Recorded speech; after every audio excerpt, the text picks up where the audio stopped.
Okay, winter is on the way, and if you listen to this show, you know there's only one product that I absolutely rely on when I get a sore throat or a scratchy throat, and that's the delicious Pine Brothers Softish Throat Drops. Now, it's the only throat drop that is ranked #1 in throat coating action, #1. And I mean, you can literally feel it, that coating of your throat, with their gum acacia, their plant glycerin, and, of course, their delicious natural flavors. Now, they're amazing. My favorite is wild cherry and licorice. I also love the honey and licorice. Now, I've turned a lot of people onto Pine Brothers. You want to know the first three things that come out of their mouth? One, they're delicious. I can feel them coat my throat, and wow, they're soft, almost like a gummy bear. Yeah, I know they're soft. That's why they're called Pine Brothers Softish Throat Drops.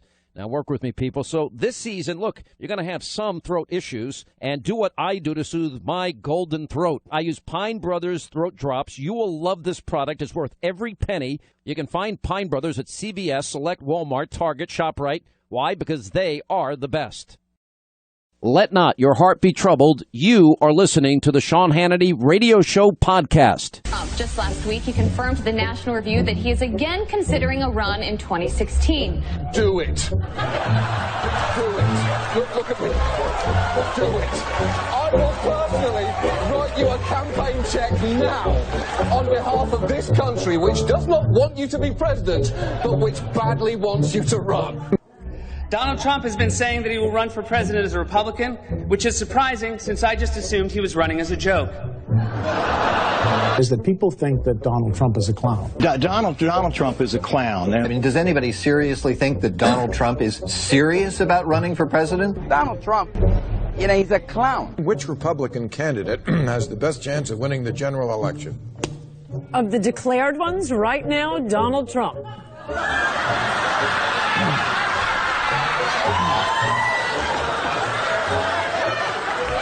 President Obama will go down as perhaps the worst president in the history of the United States! Exclamation point at real Donald Trump. Well, at real Donald Trump, at least I will go down as a president.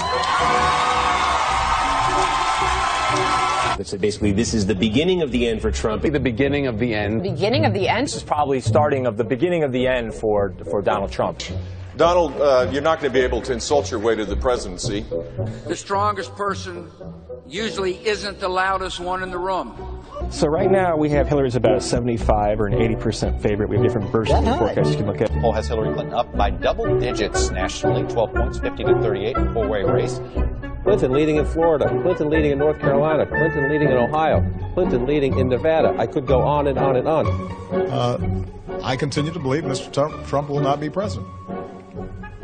And so, right now, Mr. Trump, to answer your call for political honesty, I just want to say, you're not going to be president, all right? It's been fun. It's been great. I love you. But come on, buddy. We have a major projection right now. Donald Trump will take Ohio. And CNN projects Donald Trump will carry the state of Florida.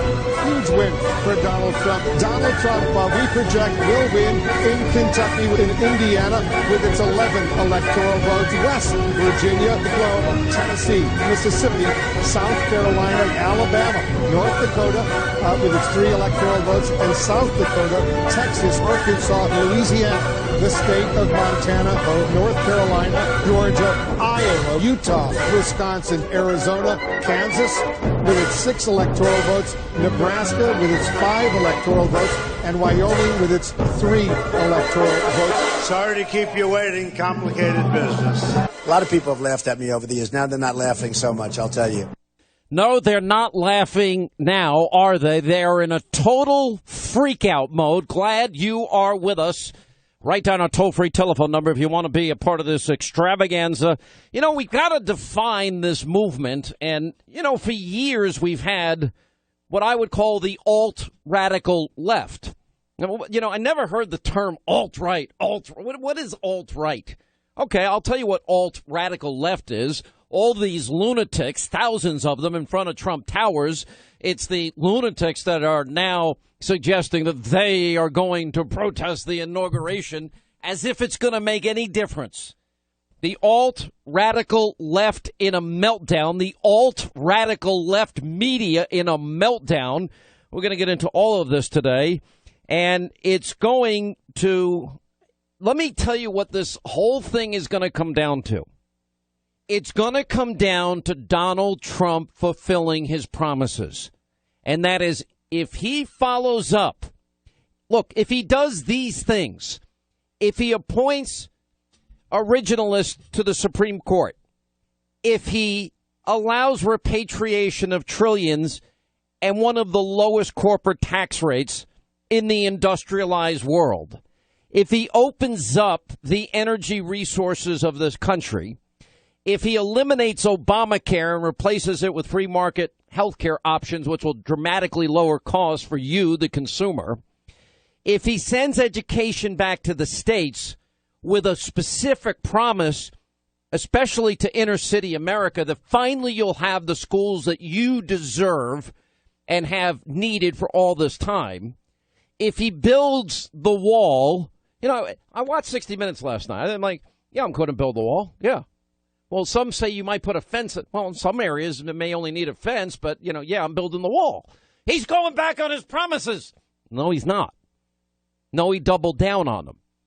And, you know, the fact that people are interpreting, or the fact, you know, I'll give you another example on health care. Okay. He said, yeah, up to 26 years old, you can stay on your mom and dad's insurance while you're getting started in your adult life after you finally graduate college and realize that credit cards actually have to be paid by yourself, not mommy and daddy. Yeah, it may take you a couple of years, so that they'll keep that. And he said he'll keep pre-existing conditions. That was in every single solitary replacement health care bill that Republicans put forward. But the media doesn't tell you that either. But back to my point, if he follows up on his agenda, those things I just mentioned, if he creates safe zones instead of bringing in or risking bringing in people that come from countries that think it's okay to tell women how to dress, that women can't drive, that think it's okay to kill gays and lesbians. In other words, values that contradict our constitutional values. If he extremely vets these people, sets up safe zones, etc., he will be a successful president, enormously successful.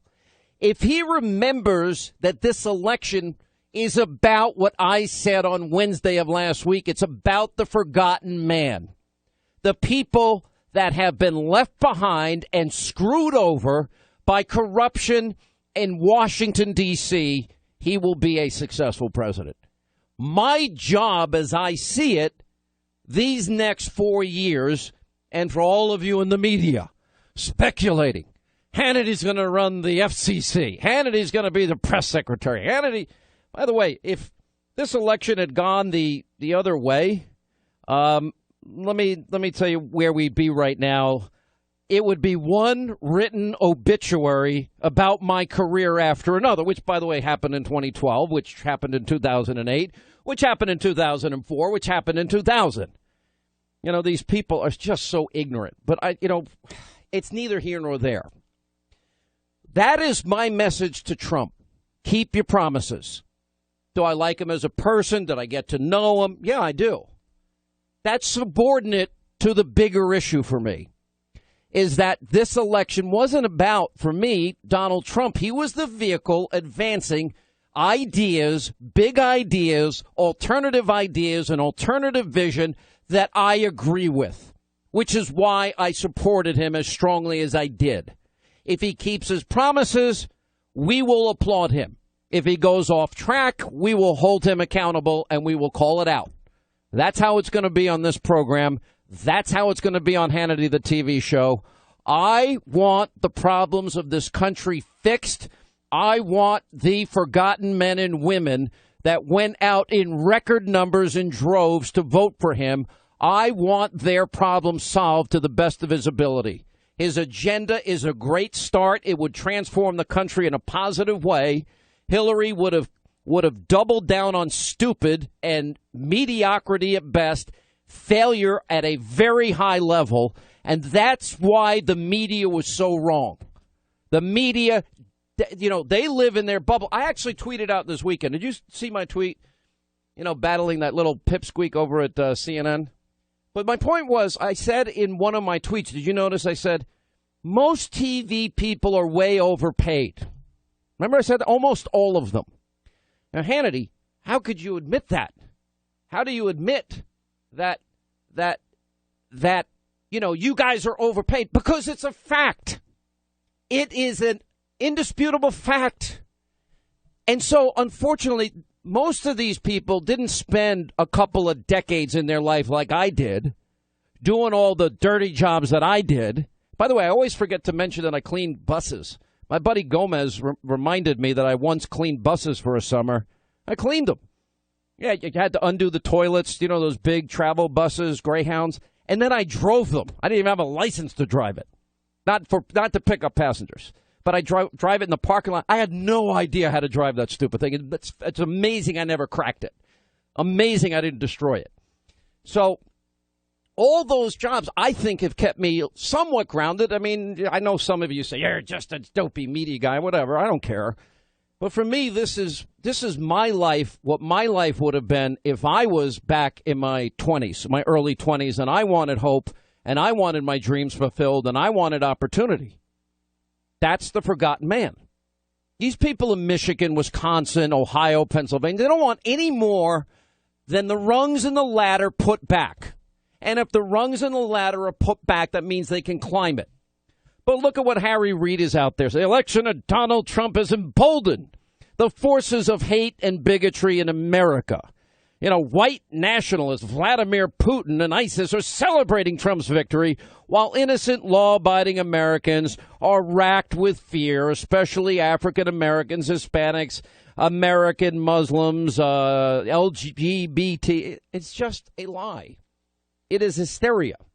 The hysteria has gotten so bad, this alt-radical left, which, by the way, remember, Black Lives Matter was invited to the Obama White House how many times?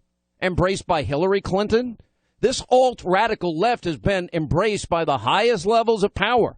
Black Lives Matter, pigs in a blanket, fry them like bacon. What do we want? Dead cops. When do we want them now? Why would that group ever get access to the White House? Or the Occupy movement? Or the Move On movement? That's the alt-radical Obama, Hillary Clinton left. Well, now the Secret Service sadly has to investigate Twitter assassination threats against Donald Trump. You've got the media. You've got all these examples. Black freshmen at the University of Pennsylvania found violent, racist, thoroughly disgusting messages on their phones Friday after they were added to a racist GroupMe account. And according to the university president of engineering, students discovered the name of the president-elect written on the door of a prayer room for Muslims, et cetera, et cetera. Another student said they were terrified to see racist graffiti. Now, that would be unacceptable, as Donald Trump said last night on 60 Minutes. Stop. But Leslie Stahl kind of failed to ask Donald Trump about the wave of hate crimes directed against him and Trump supporters. Some hate speech, some actual physical violence that has been chronicled. She failed to ask about the wave of assassination threats directed at Donald Trump and Mike Pence on Twitter. She apparently wasn't concerned about the anti-Trump demonstrators marching around shouting F the police, F Donald Trump, a rap song out there that contains a three-word lyric, F Donald Trump, F Donald Trump. The entire song is it. I guess Leslie didn't hear about that one. It's, all of this double standard out here. Well, look at the protest. Can you imagine if Trump lost and can you imagine working people taking to the streets? It wouldn't have happened unless it was stolen. Now you've got reports that George Soros's group, one of the groups that he supports, Democracy Alliance, meeting in D.C., and their purpose is to raise as much money to attack Donald Trump. You got Republicans calling Obama and Clinton now to reel in these Soros renter rioters. You saw the buses on TV lined up one after another. Let's bus them in. Well, that's just great. Now you've got the outright false lying narrative against Steve Bannon, who along with Reince Priebus have both gotten high positions in the Trump administration. And it signals that white supremacists will be. I've known Steve Bannon for years. It is a lie. Just like all that they told you about Trump was a lie. All of this is to scare the living daylights out of you. All of this is to create an impression just like during the election.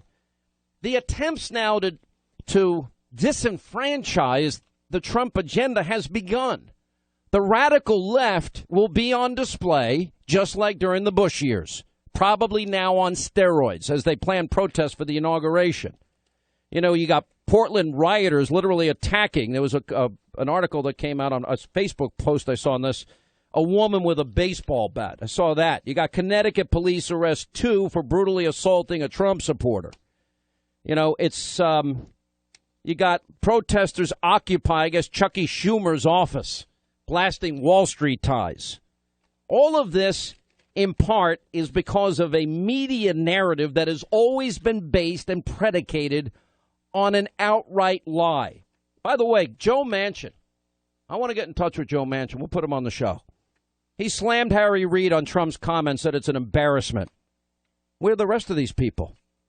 CBS held back a clip of Trump condemning attacks on minorities. Why would they do that? You know, we saw some of it. You know, they chose to release a quote of the issue, and that's about it. You know, it's unbelievable how these people in the media, and we're going to get into that, as a matter of fact, when we get back. I'll be joined by a Fox colleague, Ainsley Earhardt is here. Then we have Nigel Farage is going to stop by. And then Kellyanne Conway stopping by. And we'll get to all of that and your calls today, 800-941-SEAN, if you want to be a part of the program, because there's so much to discuss today. Media corruption at the top of the list. Alt-left, radical left, supported by Obama and Hillary in a complete meltdown. You know, what is the most important thing for Donald Trump to focus on? His agenda. A lot of people have no idea that Trump is headed for a historic defeat. That's why I think the larger the defeat, in a sense, the healthier it will be for the Republican Party, at least if it doesn't bring Paul Ryan's speakership down with him and there's a kind of healthy divided government, because it might be a wake-up call to those Republicans who have existed in this little thought bubble of their own that this isn't a winning form of politics. Then this election, not only does Florida fall to Hillary Clinton, but this election overall could, you know, we could be talking landslide. And so Hillary Clinton today is more likely to win in a landslide that would not only have an impact on this race, but realign the country politically to some extent than Donald Trump is to win narrowly or at all. It is. I mean, let's say it is a 4-point margin.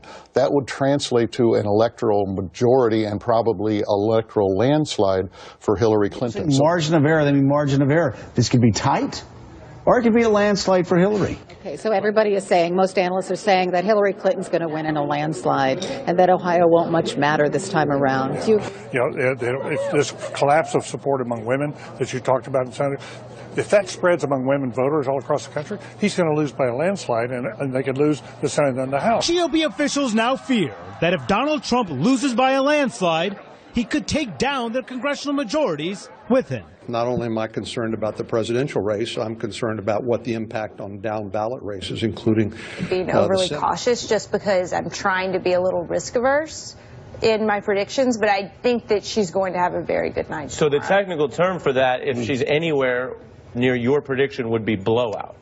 Landslide. I give a landslide. I don't know. I would say a landslide. I would say a landslide. My bad. That's shocking, actually. That's shocking. All right, 24 now till the top of the hour, 800-941-SEAN, our toll-free telephone number. You want to be a part of the program. How can the media be so wrong and so arrogant and so abusive of you, the American people? I mean, the New York Times publisher, we're vowing to rededicate our paper to reporting honestly. Well, now the public has a loathing of the press. As I said back in 2008, journalism is dead, and it is. And, you know, Michael Goodwin from the New York Post had a good article, Mandate to Bust Media Bias. Cheryl Atkinson said the New York Times refused to run negative stories on Hillary Clinton. Donald Trump talked about their highly inaccurate coverage. Oh, and then you got the pipsqueak over at CNN, Brian Stelter. Well, he calls out for the media to do some soul searching. Hey, maybe you want to search your own soul over there at CNN after people at CNN were giving questions ahead of debates to Hillary Clinton, and you were seeking out questions for Donald Trump from the DNC. Anyway, a colleague of mine is in studio. You may remember, for many years, Ainsley worked very closely on Hannity's America that we had on the Fox News channel. Many down in Panama City Beach really remember Ainsley for her coverage of spring break because we got the laws changed down there. They hate us. They had the bar owners hate us down there. The bar owners hate us down there because the laws changed. But you did all the hard work, and you've always been a good friend. Now she is the host of the #1 cable morning show, Fox and Friends, with two other friends, Brian and Steve. Brian, what's the last name? Brian Kilmeade and Steve Ducey. Yeah. No, I know their names. Okay. But, you know, one of the things, before I get your thoughts on all this media, because it's become such a big issue, I think this is the most incredible graphics I've ever seen for a children's book. Aw, and you've come out, it's called Take Heart, My Child, A Mother's Dream. Yeah. So I actually read your book this weekend. Thank you. All right. And here's what I took out of it. I'm saying, all right, so I've been so jacked up for so long over this election. I know. All right. So I'm reading through the book and I'm thumbing through the book. And you have what, a 1-year-old daughter, right? Exactly. Yes. And Hayden. Hayden is your daughter. Okay. Mm-hmm. And so the book is called Take Heart, My Child, A Mother's Dream. And the illustrations are phenomenal. And the cover is phenomenal. As a matter of fact, I put it on Hannity.com. And by the way, this will make a great Christmas gift for a child that's in your life. It'll make. Thank you. Well, I mean, it's such a good book to read with your child at night. So the book starts out, before you were born, before you came to be, I dreamed a love song on a butterfly sea. The waters that day whispered truths in my ears of hopes for you, love, for your life through the years. May your feet trace new patterns on warm sandy shores. May you dive into waves and yearn to explore. But if you get lost in the ocean's vast tides, take heart, my child, I'll be by your side. And then you go through a series of other analogies in the book. It is such a cool book. And as I'm reading this, I'm thinking, I have totally lost my perspective on life. Because I remembered when my daughter, for example, was a baby. This was the most important thing. So tell us about, where did the idea for the book come from? Well, when I was growing up, my father, who was a basketball coach at Wofford College when we were really little, he left because he had to put 3 kids through school and he was gone a lot and the money wasn't as great as he probably needed to. His goal was he put himself through college. So he wanted to put all 3 of us through college. That was his goal. So he left his job that he loved, coaching, to go work in sales. And was successful with this company, but he sacrificed so much for us. And Mom was a school teacher who also sacrificed, obviously, had food on the table every night. We had a great childhood. I don't know how they did it, raising 3 kids now that I'm a mom of my own. But Mom would go to school at 7. She had to be at school at 7:30 to be there for the kids. So Dad was in charge of breakfast. And we walked downstairs. Did he make good? I was the best breakfast maker in my family. Oh, you were? Did he make pancakes, French toast, Mickey bacon? Mouse pancakes. He made the little tiny Mickey Mouse pancakes. That's all dads know how to do. Order pizza and make pancakes. No. Are you a good cook? I'm a great cook. I mean, especially for breakfast. All right. So Dad did this. And next to our cereal bowls, he had all the bowls in front of our stools. We had this big chopping block in the middle of our kitchen, an island. And we each had our stool. So we had the cereal bowls in front with all the cereal boxes displayed. And what was your favorite cereal? The gallon of milk. We weren't allowed to have sugar cereal. So I had I know, Raisin Bran until my baby brother was born. And then anything goes. Oh, yeah, the baby. I was the baby in my family. What'd you like? I liked Lucky Charms. I only liked the marshmallows. Yeah, me too. I'd wipe out the marshmallows, and everyone would know I stole. Right. No, my favorite, I like Corn Flakes, Rice Krispies. Oh, see, you are a healthy eater. No, but my favorite is Frosty Flakes. No, it's not Frosty. It's Frosted Flakes. Okay, but I would put extra honey or sugar on all of them, like a ton. Like at the end of a bowl of Rice Krispies. Well, then you might as well have bought the sugary cereal. No, I just made them sugary myself, so it was no big deal. So Dad would put a saying next to our cereal bowl, Sean, every morning. Right. A saying, a scripture, something that someone famous had said, a poem, just something, a little nugget for us to take to school. I hope somebody does that for Donald Trump in the White House. Maybe that's your job. A saying a day. That's your job. Thanks a lot. Right. Stay calm and carry on. Yeah.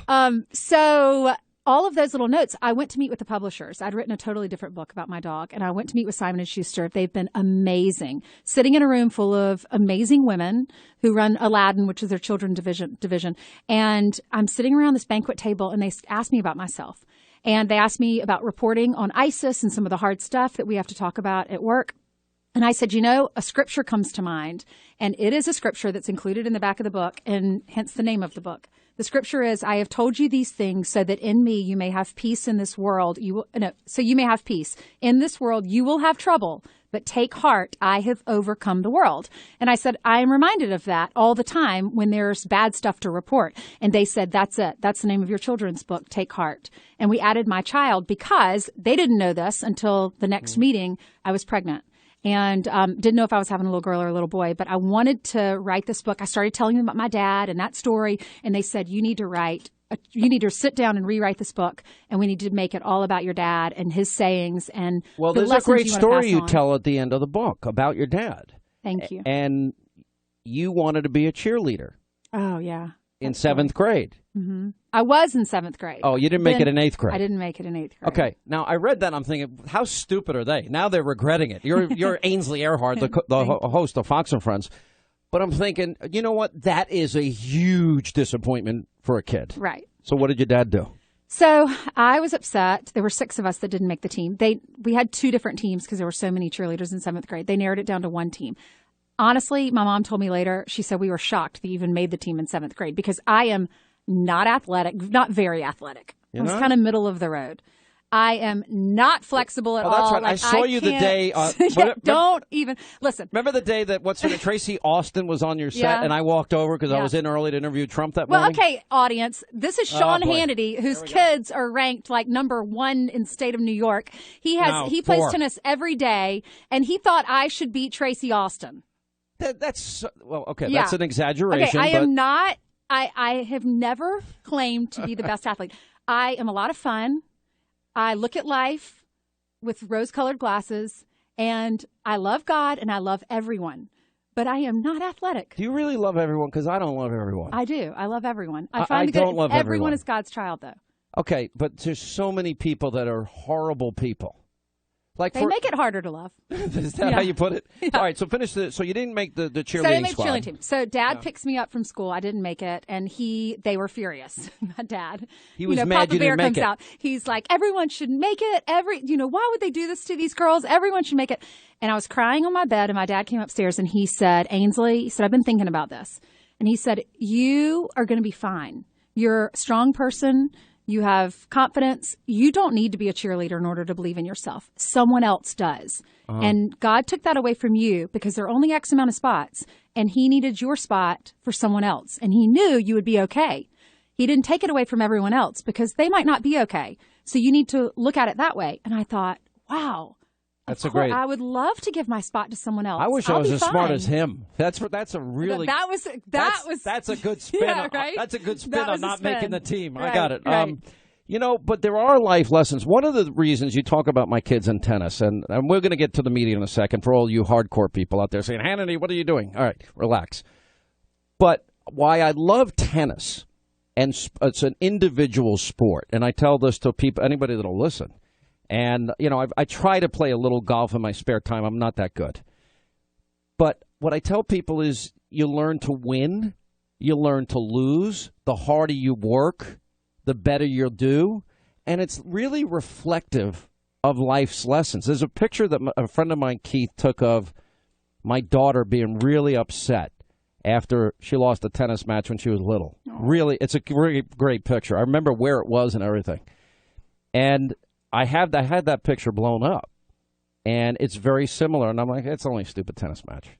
That's what I said to her. I said, but as long as I have 2 rules, try your hardest and win. If you don't win, don't come home.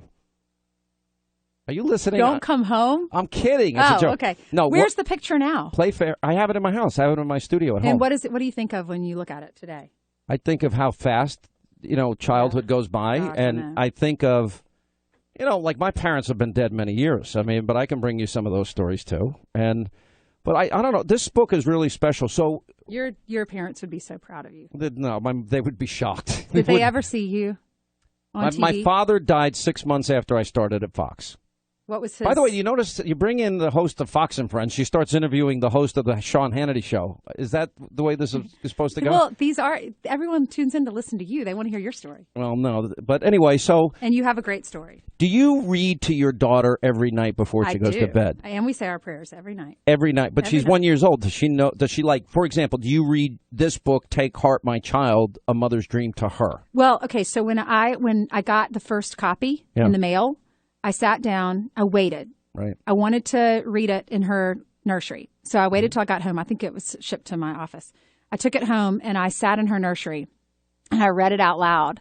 Right. And I was fighting back the tears. At the end of the book, I'm weeping. First of all, I'm hormonal because I'm having a baby. But it was just so cool how I have so many blessings. And this was just icing on the cake. And in 1 year, I really wanted a child for a long time, Sean. I had difficulties getting pregnant, and we had a miscarriage, and that was extremely difficult. It was a little girl, and then a few months later I got pregnant with Hayden. So that was a great way to, my parents kept saying, we wouldn't have Hayden if you hadn't gone through that. So, it's always about perspective. No, I met your mom and dad. Yeah, they love you. No, they were awesome. They were really. Thank you. Your mom's so funny. The way she talks cracks me up. How does she talk? Ainsley. It's like she's from South Carolina. She's from South Carolina. Yeah, in South Carolina, awesome. She has the old Southern accent where it's like she says forehead. That means forehead. Say it again. Forehead. Ainsley, wipe your forehead. Oh my gosh. Yeah, and my grandmother used to say... How did you get rid of your accent? Because you worked in Texas, you worked in South Carolina. I mean, people in New York think that I have an accent. People hear that, but really? A lot of people... I remember meeting Sarah Palin when she was on your show years ago, and she came in and she said, Ainsley, she said, you have a Southern accent when I talk to you in person, but I don't hear it on air. I think I've trained myself to... I didn't mean to. I've just kind of trained myself to... Sean has a New York accent. When I was in Alabama, I'd say, how you doing? Welcome to the Sean Hannity show. Did you really? Oh, yeah. How did you lose it? I worked hard at it. But I still, when I'm tired, it kicks in big time. All right. Well, anyway, the book is, we got to talk about media, but it is a nice diversion. And when I read it this weekend, I was thinking back to my kids and when they were young. My son Patrick has just turned 18 and my daughter just turned 15. He's down in North Carolina. Yeah, he is. Yeah. And we're really, it goes by so fast. And then I realized that I have been so out of touch because of this crazy election. Me too. And I was like, this was a really nice primer. I think it's the best graphics I've ever seen in any book. There's a great picture of you and your baby on the back of the book. Yeah. And if anyone wants to get it, it's a great gift for the holidays for, maybe your grandma. You want to give it to your granddaughter, grandfather, give it to your granddaughter. Yeah, and if they go on your website, I'm signing them right now. So you can buy one of these signed copies. Yeah, you can buy the signed copies right now. Just go to Hannity.com. There's a banner we put up there. And it's also at Amazon.com, BarnesandNoble.com, your favorite bookseller. It's in bookstores as of tomorrow, all right? And it's called Take Heart, My Child. I want to talk to you about the media and how corrupt they are when we get back. Here we are. And which Republican candidate has the best chance of winning the general election? Of the declared ones, right now, Donald Trump. Donald Trump has been saying that he will run for president as a Republican, which is surprising since I just assumed he was running as a joke. I continue to believe Mr. Trump will not be president. Donald Trump will never be elected president of the United States. Terrifying is that if he loses, which it looks like he's probably going to lose. For a long time, people treated Donald Trump like he was a joke. Right now, it's a very serious drama. Trump said this is a moment of reckoning for our society, and he's right about that. Mm-hmm. If there is violence and unrest after Election Day, I think we now know why, based on the hatred that was dripping out of that man's mouth. This is the most dangerous rhetoric that he has because it undercuts the very fundamentals and very foundation of our democracy in this country, going to the voting process. But if he's planning for liberal, if he's planning for riots, we need to plan for them ourselves. I mean, how are they going to react? It's setting us up, I think, for a spasm. There's a lot of groups that are going to be targeted in the spasm of violence that is likely to follow a Donald Trump loss. But I have never felt so uneasy as a Jew in America as I have watching. Right now, a historic moment. We can now project the winner of the presidential race. CNN projects Donald Trump wins the presidency. We don't fight. Who's going to fight for us? People had to die for freedom where we're at today. We can't just do rallies. We have to fight back. There will be casualties on both sides. There will be, because people have to die to make a change in this world. Black lives matter. Black lives matter. Black lives matter. Trump, go away. Racist, sexist, anti-gay. Donald Trump, go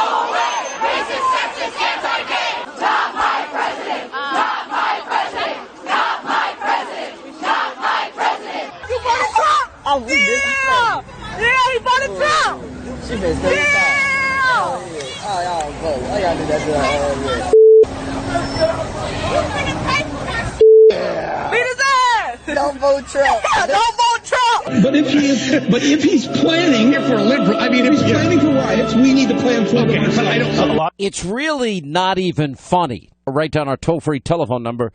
If you want to be a part of the program, it's 800-941-SEAN. If you want to join us, how could the media be so corrupt, so in bed with Hillary's campaign? They literally abused poor Bernie Sanders and colluded to take the election away from him. They colluded in terms of questions. They would seek out advice in the case of CNN. Well, what questions would you like us, DNC, to ask Donald Trump, and everything else? And then, of course, the collusion on other fronts where questions were given to Hillary in advance. Joining us now, Kellyanne Conway, who is the campaign manager for Donald Trump throughout this process, a longtime friend of mine and somebody that really, I don't think you slept for, 2 months, 3 months? You didn't sleep at all. Whatever I did or didn't do, Sean, it was completely worth it because we won. And the voters, really, America got what it's been asking pollsters for about 3 decades. Somebody who's outside the system, a total disruptor, someone who will go to Washington owing no one anything. And frankly, somebody who in his everyday life, as an entrepreneur, as a successful businessman, as a job creator, is accountable. He has to come up with deliverables and product and quarterly reports and payrolls every week and benefits for his employees and just get things running on time, under budget, and on schedule. And that's what we need in a president, and that's what people wanted. You know, I sent you a picture drawn. It was a painting drawn by John McNaughton, who I happen to like. He draws patriotic paintings, religious theme paintings, and I really like the guy a lot. And he had what I think is his signature work, and he calls it The Forgotten Man. And it has all the presidents up to and including Obama. In Obama's case, he's actually stomping on the Constitution. And then you got this guy in a bench,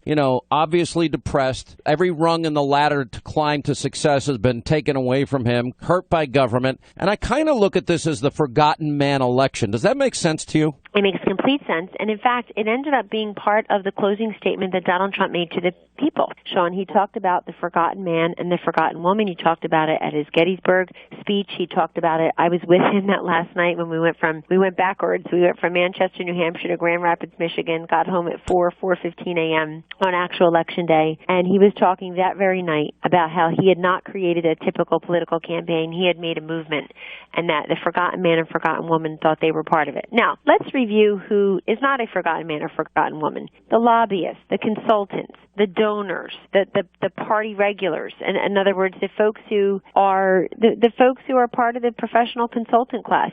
I've talked to you for years, Sean, about what I call staff infection. The fact that we get the same people running the same campaigns again and again. The Republican candidates lose, and then the consultants always blame the candidates. Oh, I'm so brilliant. Had they just listened to me? But this one's too old. That one was too stiff. That one didn't listen. It's like, guys, the other thing they all have in common is you, and we don't need you on this this effort, and we certainly don't want them to have outsized importance in the next administration. This is going to be, because this was a campaign about the forgotten man and forgotten woman, the people who believe the system is rigged and corrupt against them, they've got their nose pressing against the glass looking in. All they want, Sean, is an opportunity. All they want is a fair shake. All they want is for the system to work for everyone. And now you're going to see an administration really crafted in that same way. You see that. What do you make of the reaction? Everything from Harry Reid.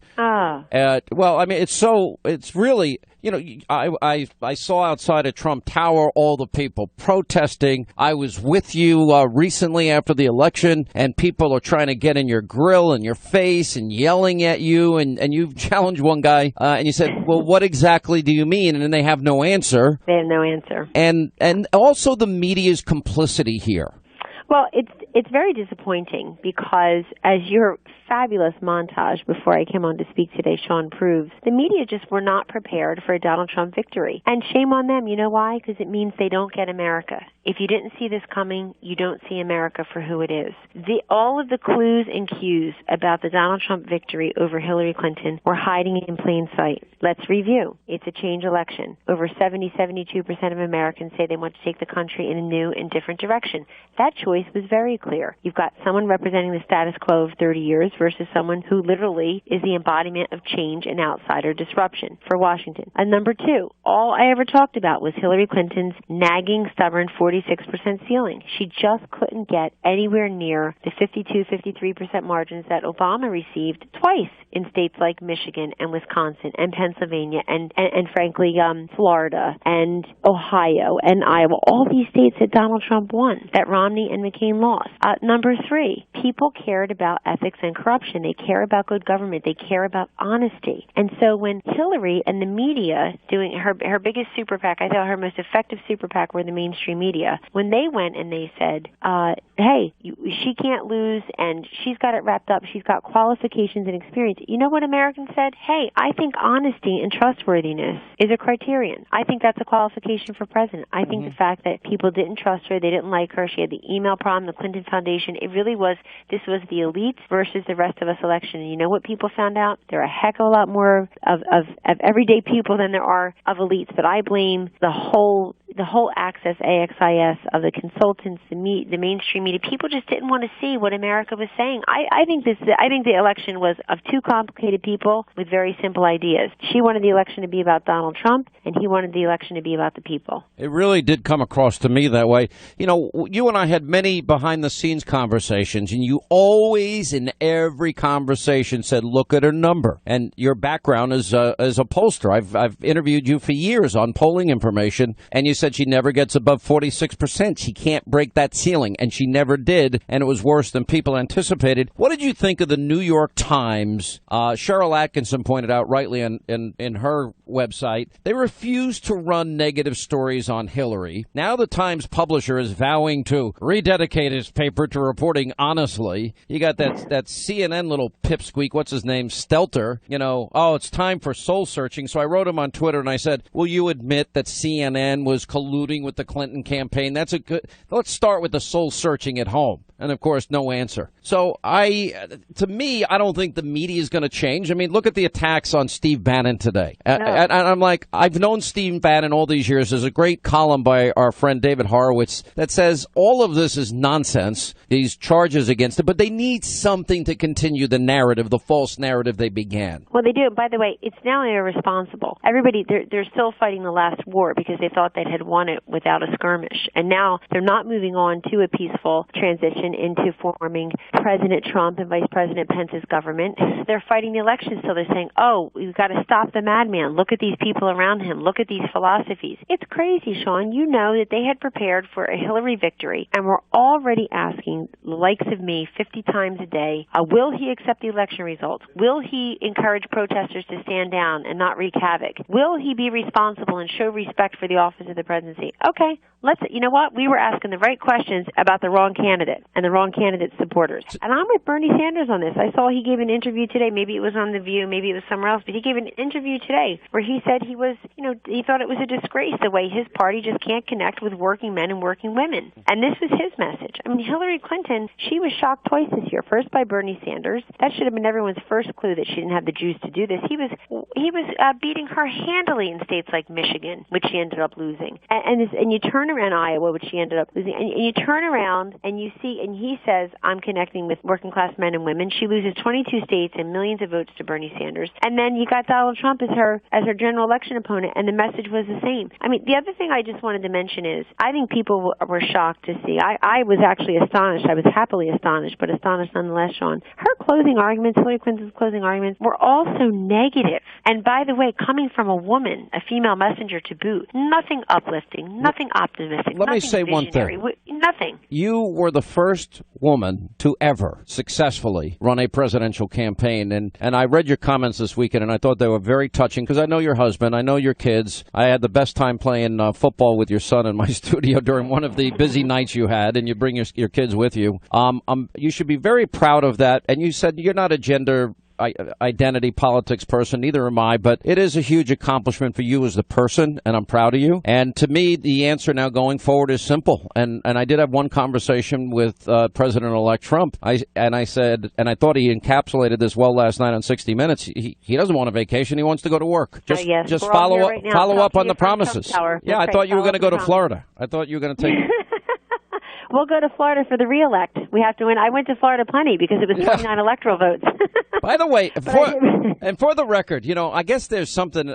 My colleague Megyn Kelly wrote a book, and she says something like some suggestion that people got things. I've never been to a Donald Trump hotel. I've never been to a Donald Trump golf course. I've never been to a Donald Trump anything. I'm like, why? Some people writing me today, nothing. And I did it because I believe I want my fellow Americans to have opportunity again. I want the economy fixed. Yes. I want security. I want border security. I want Obamacare overturned. I want energy independence. I want lower tax cuts to stimulate the economy, education back to the states. I'm a pretty simple guy, Kellyanne. And these were pretty simple messages. That's the thing. What cut through for Americans was his simple slogan, Make America Great Again. Tax reduction, job creation, 25 million jobs over the next 10 years. Unleash energy independence, Sean, so we're not relying on foreign dictators, and we're creating jobs and lowering the price of fuel here at home. And also, what did you talk about? Vocational, technical, educational opportunities. Not everybody has college material. Great. Go get a skill set. Go get a skill certificate in high school and go support yourself and your family. He also talked about repealing and replacing Obamacare. Now, with a Republican Congress, the excuse of divided government is over. Yeah, well said. It's completely gone. And so he's talking about convening a special session on Inauguration Day after he's sworn in as president to get it done. This guy's going to get things done meaningfully and quickly. Are you going to Washington with him? Possibly. Possibly. Welcome to. I think. Remember, I'm insistent that you go. You need to be there. Well, I appreciate that. It's been a great team. I mean, this has been an unbelievably solid and small core team of loyalists who have worked together beautifully. You see what he's done with Reince Priebus and Steve Bannon, elevating them to this shared power structure. We're all here together today in Trump Tower working on the transition. I'm very close to Vice President-elect Pence and his team. I mean, this is just a great team, and I have to say, it also means less is more. When I talk about that staff infection that happens at the consultancies, I mean, Hillary Clinton had like 8 times our staff and much more of our money, but it makes you feel gritty and focused. And you know what? It's very reflective of the American spirit and the way many Americans make tough choices and tend to manage their time and their resources in a way that is just smarter. You work harder, you work smarter. I think that's very indicative of how he's going to be in his administration. I've got to run. Something else. Yeah, real quick. Not a single consultant got rich off his campaign. Go check the FEC reports. I think that's very Donald Trump as well, because it just shows you the way he's going to run his government. And I plan to be by his side in some capacity. He's asked me to do that, and I would be honored. It's for the country. I think it's an honor that we have great people like you willing to serve. Kellyanne, thank you, Sean. I appreciate everything you've done. Thank you. Take care. All right, 800-941-SEAN. Nigel Farage, he is the leader of the Brexit movement. He'll join us, talk about the similarities of the alt-radical left going insane after their loss. Donald Trump, just last week, he confirmed to the National Review that he is again considering a run in 2016. Do it. Do it. Look at me. Do it. I will personally write you a campaign check now on behalf of this country, which does not want you to be president, but which badly wants you to run. Donald Trump has been saying that he will run for president as a Republican, which is surprising since I just assumed he was running as a joke. Is that people think that Donald Trump is a clown. Donald Trump is a clown. I mean, does anybody seriously think that Donald Trump is serious about running for president? Donald Trump, you know, he's a clown. Which Republican candidate has the best chance of winning the general election? Of the declared ones, right now, Donald Trump.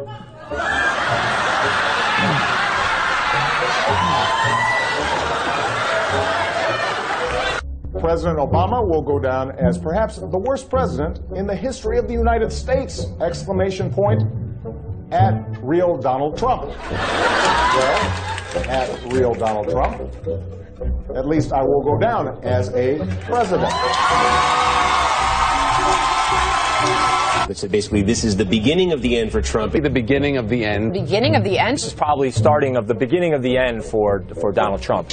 Donald, you're not going to be able to insult your way to the presidency. The strongest person usually isn't the loudest one in the room.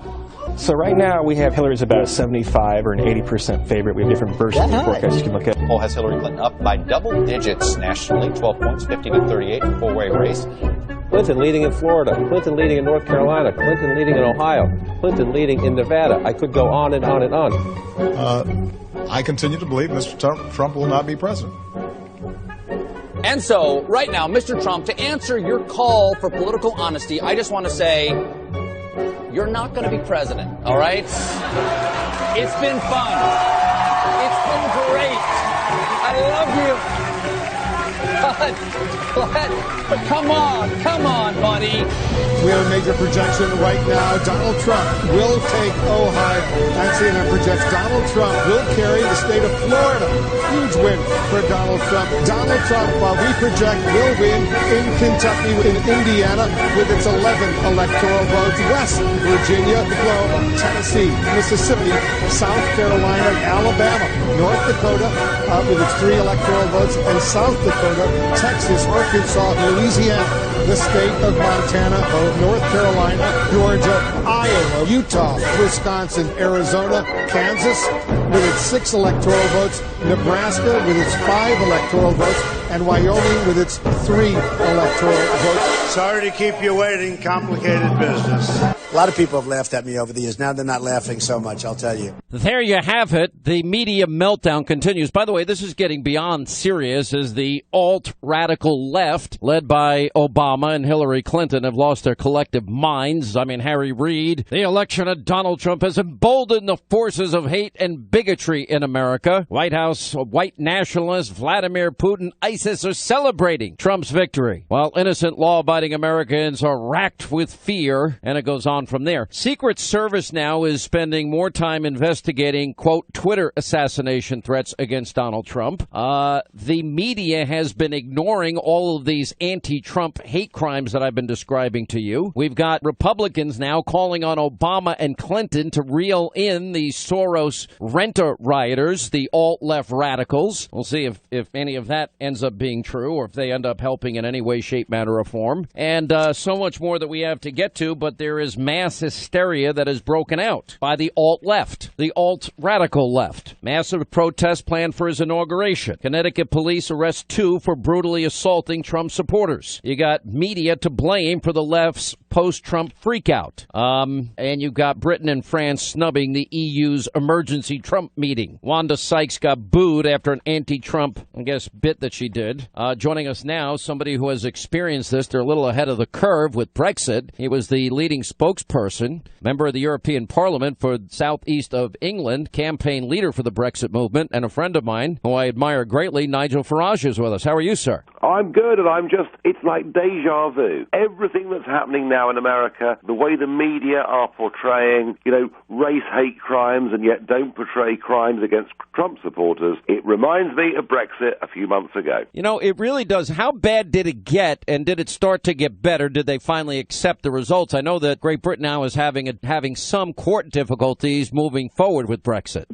Of those that voted Remain to stay in the European Union, I did a phone-in show the other day, just like you're doing now, and I said, I want to hear from you. If you're a Remain voter, ring me. If you accept the result or don't accept the result, 70% of people who voted Remain say, do you know what? We live in a democracy and we abide by the result. But the real problem here is that some of the big businesses that want this globalist agenda will keep on playing. Some of the so-called liberal media will never give up, and, you get the odd rock star and a few students. Funny, isn't it? I watched all those rioters outside Trump Tower when I was there the other day. I bet you none of them actually bothered to vote. They were too busy smoking drugs, I was there Saturday, and I got to tell you, there was a huge crowd, and it was getting cold when I got there. Yeah, well, good. I mean, it's a shame it didn't rain, in my opinion. But, come on, that's funny. Look, the problem is this. The problem is that the liberal elite took charge of the West over 20 years ago. They have been completely in control, and they just are not waking up and smelling the coffee. They're not recognizing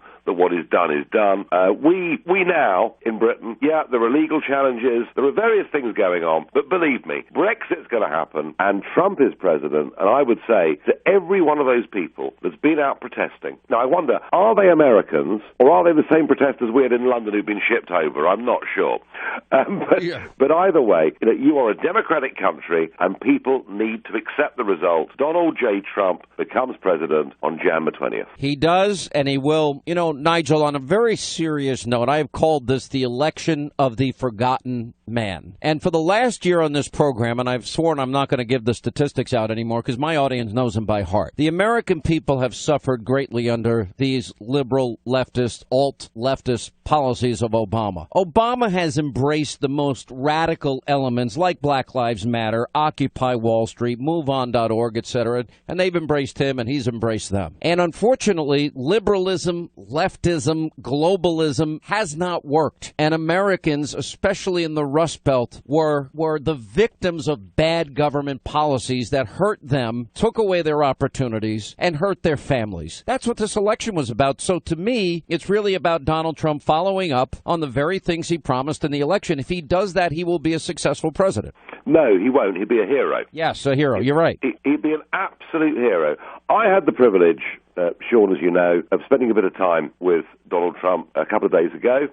I met a very thoughtful, a very reflective man, and we talked about things. And I tell you something, his absolute sincerity in his heart that he wants to bring back jobs, he wants to make the lives of decent, ordinary people better, I did not doubt for a moment. I think his economic plans, the ideas he's working on, I think in a year's time, there'll be a lot of people who have been very critical of Trump who are going to say, do you know what, we're surprised. This man gets it. And let's remember, he's not a career politician. He's not part of that Washington swamp. He's an individual. He's a businessman. He's a personality. He's a character. He cares. And what I got from my meeting the other day is he's a proper human being. And I do you know what? I'm actually, despite all the negative stories that we're hearing about protests and everything else, I'm actually very, very optimistic. I'm extremely optimistic. I'll tell you why. I mean, simple things will have a profound impact on the economy. I mean, you see this, for example, in Ireland, because they have one of the lowest corporate tax rates in the industrialized world, and I know the rest of Europe has been pretty angry at Ireland, but Ireland has attracted a lot of business by having those low rates, by dropping the corporate tax rate. Some people don't understand. Corporations don't pay taxes. They pass the cost on to consumers. Secondly, if multinational corporations are incentivized at a low rate of 10% to bring back trillions, it'll be like a shot of adrenaline through our entire economic system, as will eliminating Obamacare and the push towards energy independence. That combination is just a prescription for great success.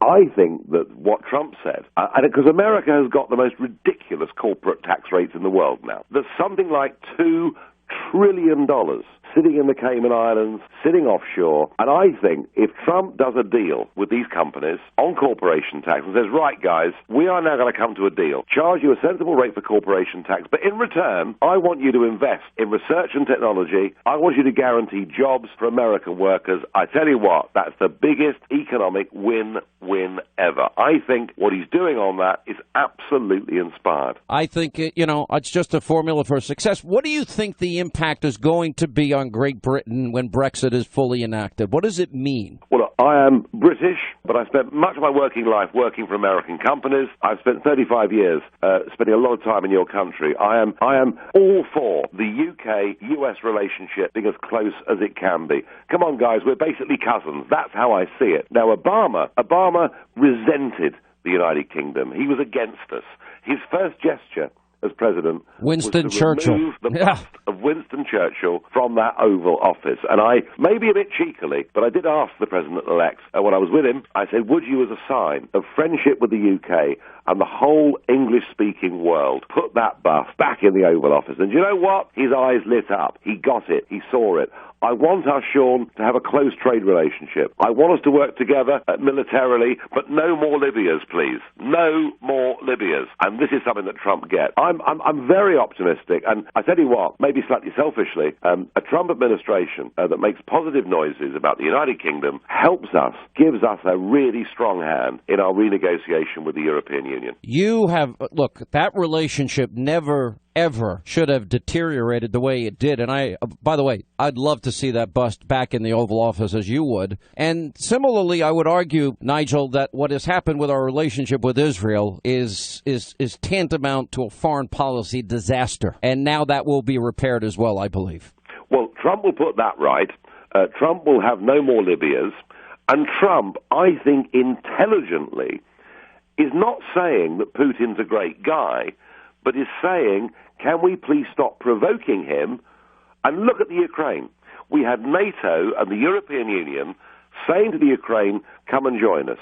Directly putting a threat on Russia's border, as the Russians saw it. And, if you poke the Russian bear with a stick, don't be surprised when you get a reaction. And I think the Trump idea of flying to Moscow, meeting Putin, talking, and I'm going to bring it back to Churchill, because Churchill said many years ago, he said, jaw is better than war. And you know something? I think the world is a much safer place with President Trump than it would have been with President Clinton. Nigel, blood, toil, sweat, and tears. Pretty good, right? Yeah, I think that's right. Absolutely. Absolutely. I'm trying my best, Nigel. If I can't make you laugh, I'm in... Listen, it wasn't a bad shot. I give toil, sweat, and tears. Yeah, but listen, there was no... by the way, it is interesting. There is a similarity. I mean, he was known for having a little drink or two, Winston Churchill. He was known for his cigars, and he was known for his salty language. Am I correct? You are absolutely right. And where I'm speaking to you from and he right saved now, the free world at the time, but no minor detail. No, where I'm speaking to you from right now is 2 miles away from Chartwell, where Churchill lived. And I've grown up studying Churchill the man, Churchill the politician, Churchill the warrior. And I tell you what, anybody out there who's not read a couple of books on Winston Churchill, you've missed something. This was the greatest guy, I think, that ever lived. And important to remember, his mother was an American. It's also important to remember one of the more damning moments in history, biggest mistakes. Here he goes out in the middle in the Battle of Britain every day while Britain is being bombed to show confidence and bring confidence to the people, risking his own life. And then you guys throw him out after he wins the war. What was that all about? I know. That was absolutely bizarre. Bizarre. I think basically they thought he was a great wartime leader, but maybe not a great peacetime leader. But either way, he's a great man. He loved Britain. He loved America. He did. And you know something? The guest that would never leave. 100 years, we between us have shared triumphs and tragedies. But if it wasn't for the British-American relationship, we would not have beaten the scourge of Nazism. We would not. Fascism. There's no way we could have stopped these terrible things. And I'm excited about having a president that recognizes that understands that. We've got a very strong, positive future together. Well said. Let's play a little Winston Churchill for you as we close out. Nigel, thank you. Policy. I will say it is to wage war by sea, land, and air with all our might, with all the strength that God can give us. To wage war against a monstrous tyranny never surpassed in the dark and lamentable catalogue of human crime. That is our policy. You ask, what is our aim? I can answer in one word. Victory. Yes. Victory at all costs. All right, we got Nigel, God bless you, my friend. Very historic. All right, as promised, let's get to our busy telephones here. We go to Fox News Radio 92.5 in Fort Myers, Florida. Frank is standing by. Frank, hi, how are you? Glad you called, sir. Oh, great. Glad to talk to you for the first time. Thank you, my friend. I'll be down there pretty soon to visit you. Go ahead. What's going on? All right. Well, I hope I get to see you. But here's what my concern is. After listening this weekend, I'm starting to get worried about Mr. Trump, how he's caving on a bunch of stuff already. All right. What do you think he caved on that you don't like? Well, he's taken off the Muslim ban off his website already, and I noticed that on Friday. Then. Well, remember remember what he said. He said people coming from, and this was what he said during the campaign, because I followed it very, very closely. He originally made those comments, Muslim countries. It evolved into extreme vetting. Last night, he reiterated extreme vetting on 60 Minutes, and he said people that would come from countries that have cultures that are extremely different, basically the antithesis of our constitutional values. So I don't think he backed down at all. Now, the other claim is that on Obamacare, letting kids stay on the plans till 26, and what was the pre-existing conditions? Yeah. Okay. Those were always in every single replacement bill that Republicans had offered. That was in every single one of them, and he said it to me in interviews. Right, but see, here's how, and I know it's the media, playing tricks on us, but they don't mention, I know those two, I agree with those two, but the way the media portrays it is, Hey, listen, this is the corrupt media I've been playing all day that said he would never be president and laughed at him. This is the same corrupt media that was colluding with the Clinton campaign and giving her debate questions and giving her editing ability of their stories at the New York Times and Politico and asking the DNC like they did at CNN what questions they wanted asked of Donald Trump. So, remember, this is the same New York Times that wouldn't delve deep. We did the vetting that they wouldn't do. These are the same people in the media that wouldn't tell you what was happening with WikiLeaks. We talked about it at length on this radio show, and we put it up every night on TV. I know that the media will go nuts when I say this. I am by far, I'm not a journalist. I am a talk show host with opinions. Everybody knows where I'm coming from. They're not journalists. They are advocates, and they're dishonest. We are honest about what we do. This is the Clinton Server Foundation story, which we covered so extensively, and WikiLeaks, which we covered so extensively. If any objective, fair, balanced, mainstream media personality would get down deep into the weeds of these things, they would be this generation's Woodward and Bernstein of Watergate fame. But they didn't want to do it because it didn't fit their political narrative. And as a result, all trust in the mainstream media is dead. I called it in 2008. I said journalism is dead. Now everybody gets it. Everybody now, there's no ambiguity. You learned what I knew back in 2008 in this election cycle and what I told you was happening. There is an informational crisis in America, although now Americans have choices. They get their information from websites, from blog sites, wherever they want. Talk radio, Fox News, whatever programs they like. They get to choose. And they know who's telling them the truth. And now we can vet them. And I'm going to do this tonight on my TV show. And they hate me, by the way. Absolutely.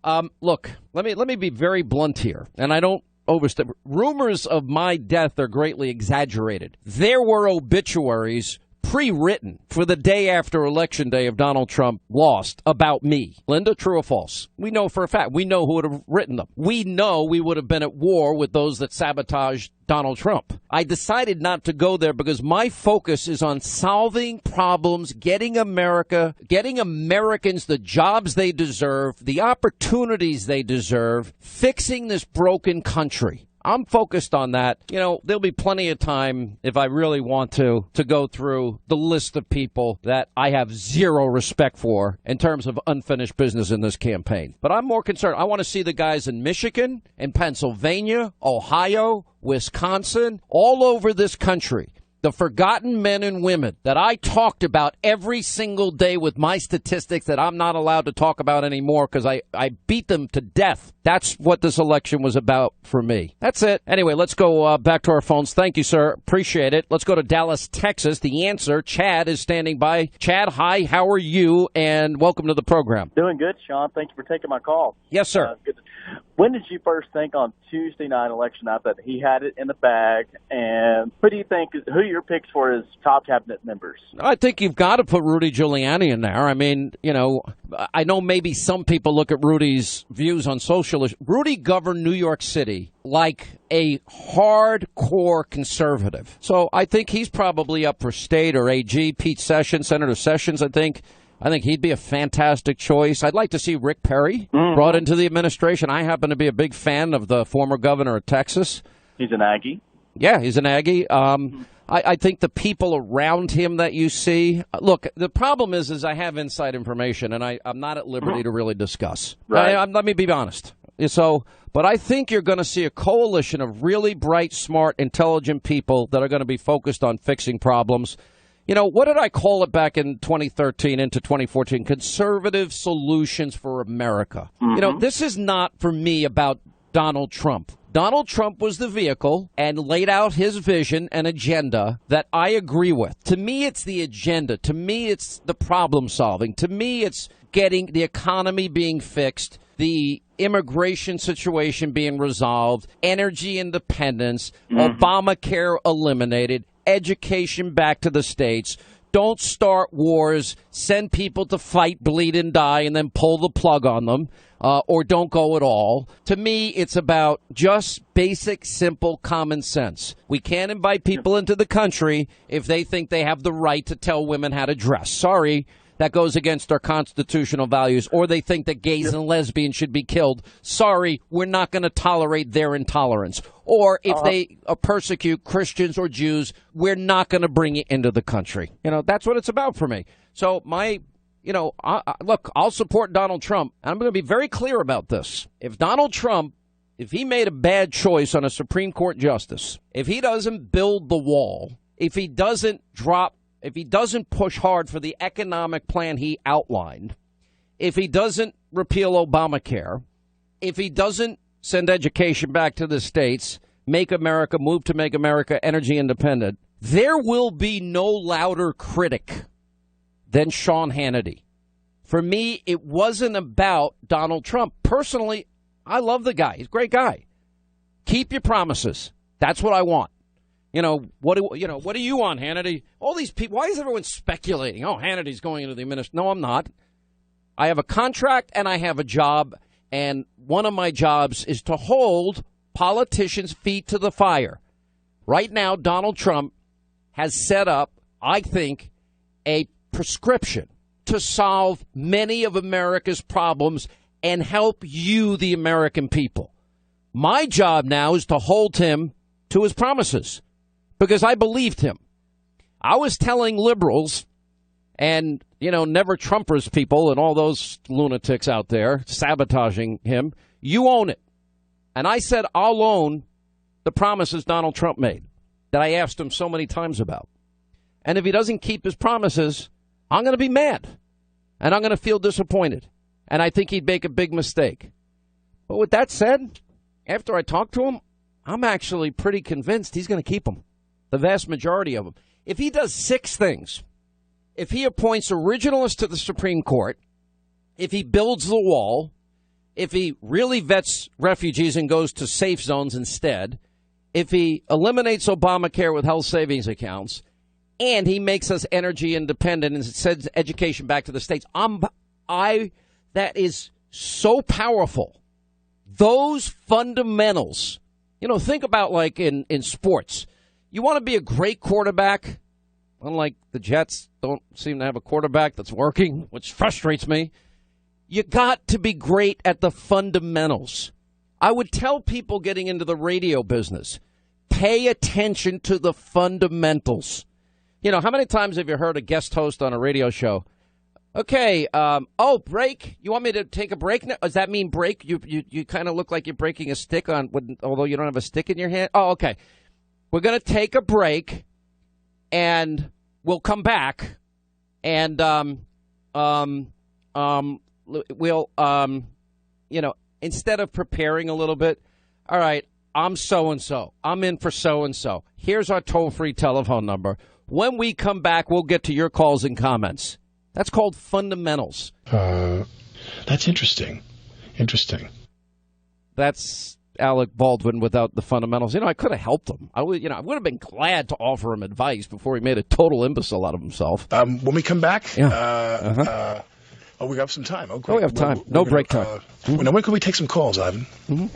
Whenever we want. Do we have calls that are on there now? No calls yet. No calls yet. Nobody calling. What number do people call to get on the air, Ivan? Do we have that number? It's right there. Oh, do I have the call number in front of me? Oh, I'm so sorry. That's interesting. At 1210 at PHT. Of course, any other questions you have, any other comments you have, call us to the what else? What else? Call us, please. Call us. 215-1210. Now, if you don't call, we're going to keep reading from the Scientology manual. You might not feel it. You might not feel the energy right now. You might not feel the swell of what's happening here. We have any calls yet there, Ivan? No calls. Let's read some more about Scientology. Is Sean Hannity a Scientologist? Alec Baldwin posing the big questions tonight here Do we have any calls here yet, Ivan? None. Boy, it's just incredible. Unbelievable. Well, you leave us no choice, listeners. That really happened. That was a real radio program. As a matter of fact, let me put it this way. The greatest radio talk show ever. How Not to Do a Radio Talk Show by Alec Baldwin. All right, Chad, we'll give you the last word. I didn't mean to cut you off. No, it's good. It's good. Sorry about your Jets. Cowboys are doing good. When are you getting back to Dallas, man? Well, I don't know. Phil Boyce, my former program director buddy, is begging me to go, and he's driving me nuts because I'm trying not to travel, but we're going to get down there when we can. I'm a little older now. I'm trying to travel less. Well, you got to pick out a spot. It's up for grabs, right? Out of Florida, we got to get you here. I already have a spot down in Florida. I need one in Dallas, or I need like a little baby ranch. I talked to Rick Perry once. I said, I want to get a ranch one day and raise cattle. He goes, I know the perfect place. I said, well, how big is it? 10 or 20,000 acres. I said, no. I want the baby-style ranch, the little itty-bitty baby ranch one, where I could ride my bike around the property and be exhausted. That would be enough room for me. Anyway, thank you. Michelle in Texas also. Michelle, how are you? Glad you called. We have about 45 seconds. Sean, thank you. I made a vow to myself that when Trump won, I would call Sean Hannity and personally thank him for being a true patriot and true American. I thank you. I thank the American people for this. Well, thank you. In 2008, I was just as disappointed as you, but I realized the American people were sleeping. We weren't ready for a Trump then. But you, in these last 4 years, you've done an excellent job of exposing the corruption associated with the Obama administration, the Clinton campaign, and the liberal media. And I've been listening. I've been paying attention. I've been spreading the word.